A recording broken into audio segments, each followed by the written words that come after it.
So what I'm going to be doing today, as Dave said, I'm a product manager with the weather company, and I'm talking about how we're integrating the GOES-R data into the MAX ecosystem. So at this point, I don't think I really need to rehash all the great benefits of GOES-R. I think you guys are probably sold. So what I'm going to focus on is the challenges that all this data presents, how the weather company is going to overcome these challenges, and what kind of data you can expect in your MAX system. So it's estimated that GOES-R is going to produce roughly 1.75 terabytes of data per day.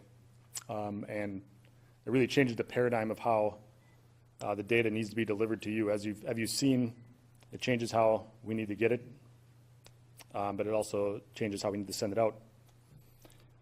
And if any of you guys remember the movie UHF from the 80s, you know, getting all this data is like drinking from the fire hose. So that's us with our mouth open, ready to receive. So I'm just going to take a quick look at how we currently deliver data for all of our MAX customers. So right now we push all of the data to every customer. So this includes point data, watch and warning information, raster data like model grids, satellite and radar imagery. And that data is always there, even if you don't use it. And we've actually found that on average our customers only use about roughly 20% of all this data that we send them. So that's not very efficient. It takes up a lot of bandwidth to bring all that data in. It takes processing power to process it once it's there, and obviously storage space. And with the trend towards bigger and bigger data sets, this problem is just going to get more pronounced. So as you've heard, the weather company was purchased by IBM, and IBM has been making significant investments in analytics and cloud computing. So as an enterprise, we're committed to making big data, including GOES-R, available wherever it is needed. And as part of that, for MAX, we're introducing a service called a DFC service, or data from the cloud. I'll just explain what that is quick. So at the DFC service, new data products, including the GOES-R data, once it becomes available, is going to be pushed to the cloud. And your MAX scenes that are using this data in your show will automatically fetch that data when it's required. It will not fetch parameters for areas that you're not covering. So for example, if you're showing a half-kilometer visible satellite image over southern Florida, we're not also going to be grabbing the half-kilometer visible image over Montana because we don't need it. So we're just trying to find efficiencies anywhere we can because there's so much data being thrown at us. However, if the geography of the scene changes, it's going to automatically go out and start acquiring that data as well. The first time you access a data or access data in a new area, there'll be a slight delay when it gets it. But from that point forward, the system will continue to download that data and cache it in the background, even after MAX is closed. The MAX core system, so that's the data ingest box, knows that you've used this data in your show. It'll go and continually grab it as long as you're continuing to use it in your show, and it will be there then going forward if you need it. So this service is actually available in the field right now. So if you've installed MAX 6.3, you now have access to a global 13-kilometer RPM model grid. You have access to Himawari 8 satellite imagery, which has a similar imager as the GOES-R. And then we also made some of the NOAA, NOAA satellite sectors available, GOES East and GOES West. So getting back to GOES-R data, the increased resolution of this data is going to result in much bigger images. So for example, we estimate that one full disk half-kilometer image would be about 471 million pixels of information, which results in an image that's about 270 megs in size. So even if you had 50 megabits per second available download at your station network, and we know how the station networks can be sometimes, it would take close to a minute just for that one image to download. So that's just that one visible image. You still have your other images you want to get. So that's not very efficient. So what we're doing is we're going to adopt some logical footprints. And these following examples are going to be made available in the MAX system that meet the minimum hardware requirements, which I'll go over in a little bit. And these are just example footprints right now because we don't really know exactly where the satellite's going to end up. So just trying to give you an idea of, if you want a 5-minute update over the CONUS, this is roughly what the sector would look like. And, for just the beginning, we'll be giving that half-kilometer visible and the 2-kilometer IR And assuming the flex mode is what's going to be used, so that would be every 5 minutes. We're also planning some northern hemisphere sectors based on the full disk scan. So again, we're not going to create and send out the full disk because it's just a lot of information. So we're going to sectorize it into a northern hemisphere sector here. And we're assuming, again, flex mode, so 15-minute updates. And to begin with, half-kilometer visible and the 2-kilometer IR and water vapor. And then this is an approximate guess at what that floater sector might look like within the MAX system. And we'll have support for the 30-second or 1-minute updates. We're expecting 1 minute with 2 sectors active. Looking forward, after, obviously those are kind of the day one products that we want to get out the door as fast as we can because 99% of everybody uses infrared and visible and sometimes water vapor on broadcast. Looking forward, though, we do plan to make some products based on the GLM data. And then we're also investigating some of the other level 2 plus products, those derived products, as far as what the feasibility of those is, bringing them into a broadcast display system and showing them in your evening news. So there's a couple that we've kind of flagged that might be of interest, but obviously any feedback from you guys would be appreciated so we make sure we're focusing on the right things. And if you follow this link here, to the GOES-R website, anything outside of the radiances on that page is a level 2 plus product in the ABI column, of course.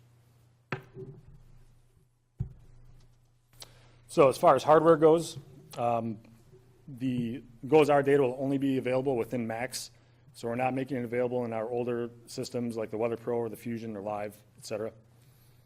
If you do have a MAX, you'll need a newer dual core system, so that'd be a dual core that's less than 4 years old, and a Z820 or better display system.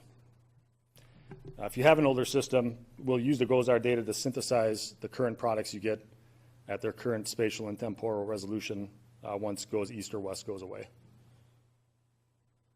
And then lastly here, I try to come up with some examples within MAX of how this data might look once you get it. So what we're looking at here is a 4-kilometer infrared 4-kilometer infrared picture. And as we zoom in, you can already start seeing looking blocky on the edges. And obviously, we all want to get local for our broadcasts. And traditionally, when we get local with satellite, it doesn't look very good because it starts pixelating and either you don't use it or you stay out a little more regional. So if we look at that same picture, but using the 2-kilometer IR from the Himawari satellite, you see it looks a lot better. You get a lot more detail. And that's kind of indicative of the infrared imagery that we'll get, with GOES-R. The next example here, this is from one of our legacy systems. So this is actually 4-kilometer visible, which we actually downscaled back in the day just to make it viewable on those old systems. So obviously that doesn't look very good anymore. If we go forward to the 1-kilometer visible within the MAX system, you can see obviously that looks a lot better, and it's going to be 4 times better with GOES-R. So it's very exciting. The increased resolution and the increased time frequency, I think, is going to help you guys a lot. So that concludes my presentation for today. If you guys have questions after this, as far as how are we going to get this data in MAX, or does my system support it, or I want to see this level 2 derived product in, because I think it'd be great. You can send me an email, or if you're here, you can just find me afterwards. I'd be happy to talk to you. So, thank you.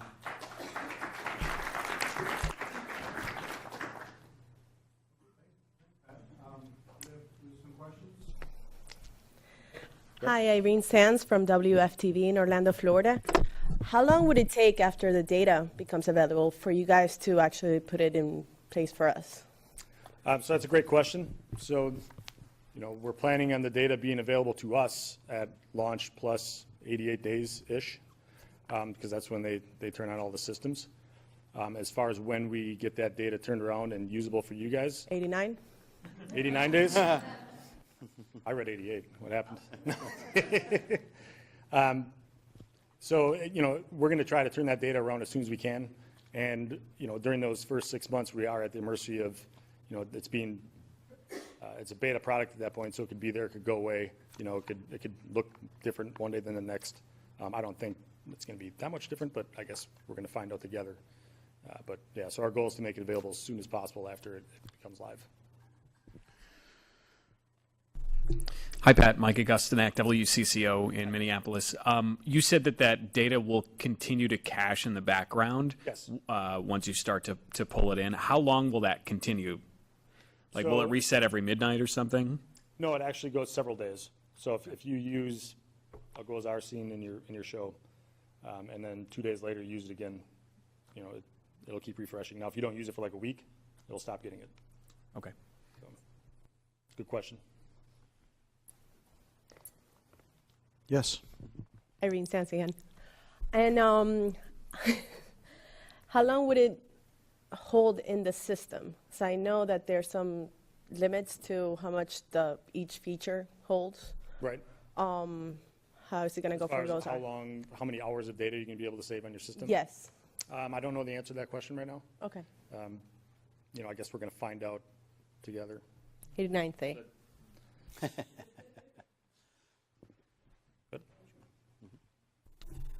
Nick Sturk, HQA, Quincy, Illinois. Is this data going to come in the form of like an update, or is it something that you're going to have to, like, is this like an extra package deal for WSI, or how exactly are we going to be expecting this data for our system? Right. So, like I said, it is going to be on that DFC service, which you'll have access to. You know, we're not going to be charging extra for you to access that data. It may be tied to a Max software update, but you know, you're not going to have to pay extra for it, I think is what you're getting at. So, absolutely. Pat, I had a question coming from the older days of when WSI used to send down master sectors, and then the system would remap those sectors into different portions of the regions of the Earth. Is that kind of what you're doing back in-house now with higher computing, and then you're just sending those sectors to everybody, or is it smarter than that? I think it's a little smarter than that. So it's kind of like when you download when you look at a Google map and you zoom in, and you get higher resolution as you get in. You know, those are all quad trees of tiles. So that's essentially what we're doing with the data in the background. So you go and grab that data. That's why we can just, when you make the request for Southern Florida, only get Southern Florida and not get everything else. So New Mexico, you're getting this chunk and not everything else. And so you're really making that request back to your shop, which has higher compute power, which is then taking that command and then producing it. So when you talk about floaters, are you talking about sort of like an unlimited number of floaters for whoever lives around the country? I mean, from a floater sector, I think you showed a Oh, right. No, so it's the floater, wherever the floater is that day, you know, it's going to have navigation. Oh, the meso. Okay, gotcha. Okay, Yeah, I just put that on there just to say, like, this is kind of the geographic area it's going to gotcha. cover. Okay. But yeah, it's certainly not going to be, you know, hundreds of little floaters that you have to pick the right one. Sure. Any other questions? Mike? So you have a floater during the day.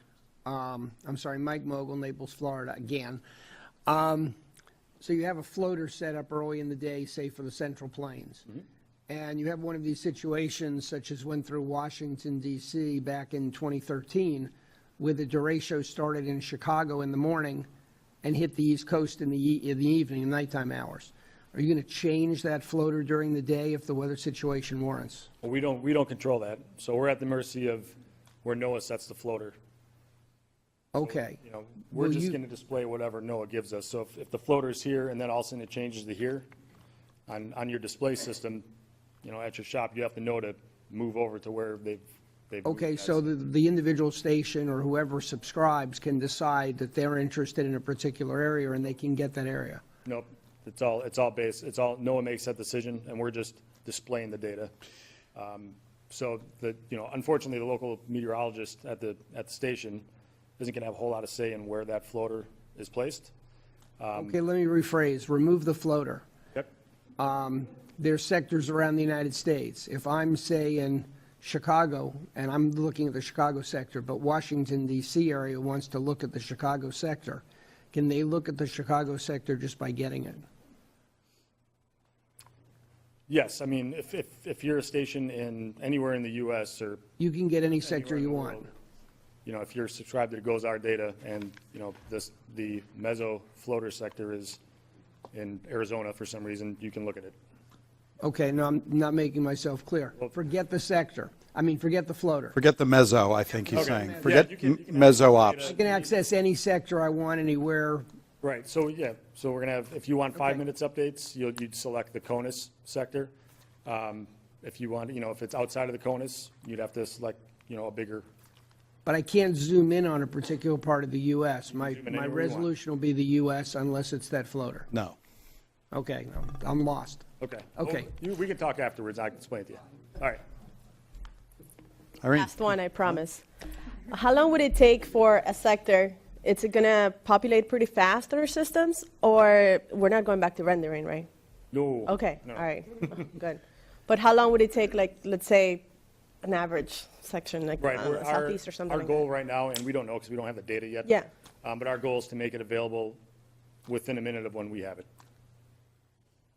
Okay, but it'll populate in our systems Yes, as it'll, fast? yeah, you won't have to do anything, it'll just automatically stay up to date.